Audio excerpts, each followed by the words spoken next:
अहंकार का रोग है इंसान को। इंसान का कोई कसूर नहीं, इंसान ही बेमुख हुआ प्रभु से। प्रभु इंसान से दूर नहीं, परमात्मा बहुत करीब है, लेकिन इंसान के अंदर जो अहंकार है वो परमात्मा मिलने नहीं देता है। गोरखनाथ थे, उनको अपनी सिद्धि का बड़ा अहंकार था उनको कि मेरे साथ कोई सिद्ध पुरुष नहीं कोई है। तो रामानंद का और गोरखनाथ का दो अलग अलग आश्रम थे। रामानंद के शिष्य कबीर थे, तो गोरखनाथ को मन में अहंकार आया कि अगर रामानंद को परास्त कर देता हूँ, मैं सिद्ध पुरुष हूँ, वो सिद्ध पुरुष है नहीं, मैं परास्त कर देता हूँ, उनका जो आश्रम अपने में शामिल कर लूँगा, जिससे हमारा साम्राज्य बड़ा हो जाएगा। उनको अहम हो गया उनको।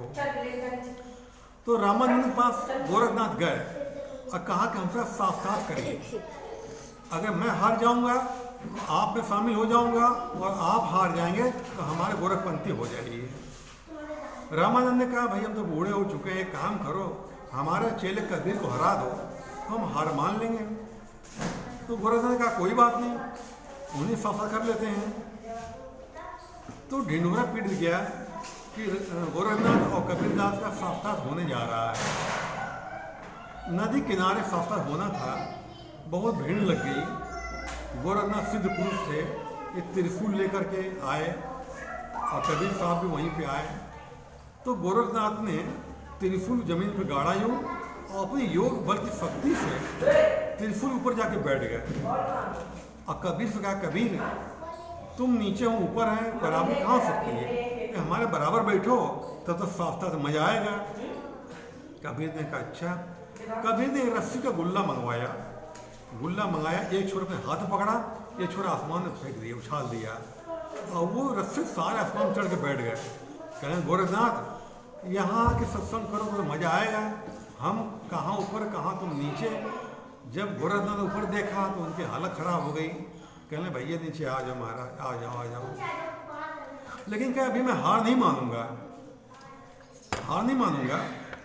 गोरखनाथ ने कहा इनसे कि हम पानी में जा रहे हैं, मैं पकड़ के दिखाओ हमें, तो मैं हार में मान जाऊंगा मैं। कहने, ठीक है। तो गोरखनाथ पानी में जाकर मछली बन गए, मछली बन के ढूंढ तैरने लगे वहाँ पर। वो कबीर गुस्से उठाए, पकड़ा, उठा के फेंक दिया बाहर उनको। तो गोरखनाथ का, अभी मैं हार नहीं मानूंगा, अब आप जाओ, हम न पकड़ पाए तो हार मान जाएंगे। कबीर बोले, चलो भी ठीक है। कबीर पानी में घुसे, अब पानी में जाकर पानी होगा। गोरखनाथ ने पूरी शक्ति लगा डाली अपनी, पूरा ढूंढा, कहीं पर मिले नहीं। जब थक के हार गए तो घाट किनारे आकर हाथ जोड़ के बोले, कबीर साहब अब आ जाइए, अब मैं पूरी तरह हार मान रहा हूँ। कबीर साहब वहीं प्रकट हो गए। उन्होंने कहा, तुम जब तक अहंकार करोगे तब तक तुम पकड़े जाओगे। अहंकार इंसान के पतन का कारण बनता है, पतन करवा देता है, झुकता नहीं है, इससे टूट जाता है। तूफान आता है, छोटी घास होती है, झुक जाती है, बाद में खड़ी हो जाती है। जो बड़े बड़े पेड़ होते हैं ना, झुकना नहीं जानते हैं सब, ये उनको तूफान उखाड़ देता है इनको। जीवन में बुरे कर्मों से, बुरे विचारों को दूर कैसे करना चाहिए। जैसे बिजली का तार हुआ, बिजली का तार होता है, छू लेते हैं, करंट मारता है, दोबारा हम नहीं छूते उसको, मुझे मालूम हो जाता है बिजली में करंट है। कोई गर्म चीज़ हम छू देते हैं उसको, हैं, दोबारा नहीं छूते हैं, तो मुझे मालूम गर्म ये है। इसी तरह जो इंसान के बुरे विचार होते हैं, इंसान को तकलीफ देते हैं। ये सुनने में मज़ा उनको आता है, करने में मज़ा आता है, बुरा कर्म करने में अच्छा लगता है, लेकिन वही कभी सजा जब बनता है तब इंसान की हालत खराब हो जाती है। कर्म प्रदान कर विश्व रिलाखा, जो जस करें सो तस फल चाखा। ये श्रेष्ठ कर्म श्रेष्ठ है। जैसा जो कर्म करता है वैसा प्रकृति उसको फल देती और फल बढ़ा कर दे देती है। जैसे कांटा, कहीं जा रहे हैं, रास्ते में कांटा पैर में लग गया तो हम झुक करके कांटे को निकालते हैं, चलते नहीं रहते हैं। इसी तरह भी इंसान जब बुरा कर्म करता है, जब उसकी सजा भुगतता है, तब आँख खुलती उसकी है कि हमने क्या कर दिया। एक बार पाप पुण्य में झगड़ा हो गया, पाप कहता मैं बड़ा हूँ, पुण्य कहता मैं बड़ा हूँ। दोनों जाते हैं भगवान विष्णु के पास, कहने विष्णु आप जो है आराध्य देवता हैं, आप फैसला कर दिए, जिसको आप बड़ा कहते हम बड़ा मान लेंगे हम लोग हैं। भगवान विष्णु का मेरे दोनों भक्त हैं, एक को बड़ा हम कैसे कहते हैं हम।